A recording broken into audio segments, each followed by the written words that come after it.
యుద్ధ వ్యూహాలు మారుతూ ఉన్నాయి. ఇరాన్ అనుసరిస్తున్న యుద్ధ వ్యూహాలకి అమెరికా కూడా అల్లకొల్లం అయిపోతా ఉంది. ఇరాన్ మీద దూకుడుగా వెళ్ళింది అమెరికా, ఇజ్రాయెల్. 2 వారాల్లో పని ముగించుకొని మరలా తిరిగి వెళ్ళిపోవచ్చని స్కెచ్ వేశారు. కానీ ఇరాన్ అనుసరిస్తున్న యుద్ధ వ్యూహాలు, దీర్ఘకాలిక యుద్ధ వ్యూహాలు అమెరికాని కూడా అల్లకొల్లం చేస్తూ ఉన్నాయి. 40 రోజులు యుద్ధం చేసిన తర్వాత కూడా ఇరాన్ని అమెరికా అదుపులోకి తీసుకోలేకపోయింది. ఇక భూమి మీద సైనికులు అడుగు పెడితే ఖైమా చేసి చేపలకు ఆహారంగా వేస్తాము అని ఇరాన్ పాలకులు హెచ్చరించారు.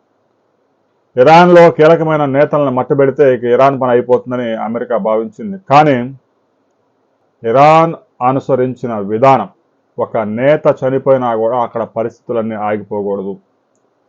వారు ఏర్పాటు చేసుకున్న వ్యవస్థ అక్కడ 31 విభాగాలు నడుస్తూ ఉన్నాయి. ఇరాన్ ఇప్పుడు ఎవరు నడిపిస్తున్నారంటే గబక్కన ఎవరు చెప్పే పరిస్థితి లేదు. కానీ అమెరికా బెదిరింపులకు ఇరాన్ ఏమాత్రం దిగి రావడం లేదు. కాల్పుల విరమణకి మరొకసారి అమెరికా ముందుకొచ్చింది.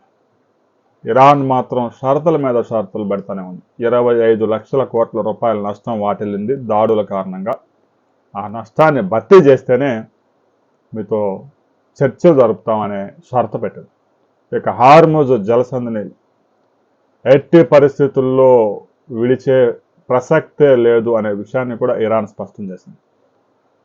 మరొకసారి కాల్పుల విరమణ ఒప్పందం పొడిగించేందుకు అమెరికా అధ్యక్షుడు ట్రంప్ అంగీకరించిన హార్ముజ్ జలసంధి మీద పట్టు సాధించేందుకు ఆయన ప్రయత్నాలు చేస్తూనే ఉన్నారు.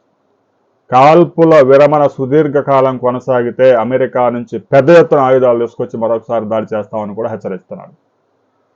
ఇరాన్ కూడా అదే పనిలో ఉంది. అమెరికా ఏదైతే చేస్తుందో ఇరాన్ కూడా రష్యా నుంచి, చైనా నుంచి పెద్ద ఎత్తున ఆయుధాలు సమకూర్చుకుంటూ ఉంది. కొన్ని షిప్పుల్లో క్షిపణుల తయారీకి అవసరమైన రసాయనాలు, మెటల్స్ కూడా చైనా నుంచి విడిభాగాలు కూడా ఇరాన్కి చేరుతూ ఉన్నాయి అనే విషయాన్ని ఒక అంతర్జాతీయ పత్రిక వెలుగులోకి తీసుకొచ్చింది. అంటే మరొకసారి భీకర యుద్ధం జరగబోతా ఉంది. తుఫానుకు ముందు ప్రశాంతత ప్రస్తుతం నెలకొంది. ఈ యుద్ధం ఇప్పట్లో ముగిసే అవకాశం లేదు. ఇరాన్ డిసైడ్ అయిపోయింది, ఎలాగో పూర్తిగా నష్టం జరిగిపోయింది, జరగాల్సిన నష్టం. యుద్ధాన్ని ముగించడం వల్ల అమెరికాకి లొంగిపోయినట్టే అవుతుంది.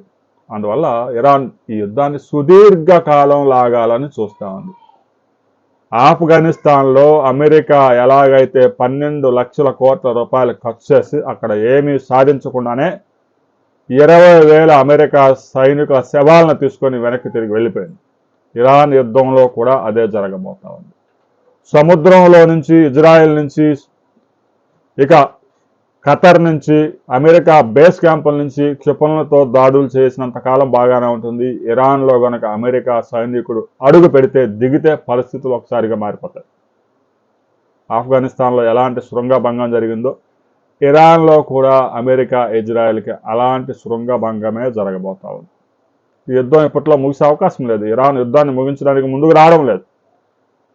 ఇక అమెరికా మరొకసారి ఇరాన్లోని విద్యుత్ ఉత్పత్తి ఇండస్ట్రీస్, అతి భారీ వంతెనలు, రవాణా సదుపాయానికి ఉపయోగపడే అతి భారీ వంతెనలు ధ్వంసం చేస్తాము ఈసారి కనుక మీరు అంగీకరించకపోతే అని హెచ్చరికలు జారీ చేసినా కూడా ఇరాన్ ముందుకు రావడం లేదు. ఇరాన్ డిసైడ్ అయిపోయింది, ఈ యుద్ధాన్ని అవసరమైతే 2 సంవత్సరాల పాటు అయినా కొనసాగించి అమెరికా తోక ముడుచుకొని వారిలో సర్దుకొని వెళ్ళిపోయేలాగా చేయాలనే ప్రయత్నాలు చేస్తాం. ఈ ప్రయత్నాలు ఫలిస్తాయా లేదా అనేది రాబోయే కొద్ది రోజుల్లోనే ఒక రిపోర్ట్ రాబోతా ఉంది. ఆ రిపోర్ట్ వచ్చిన తర్వాత మరో వీడియోలో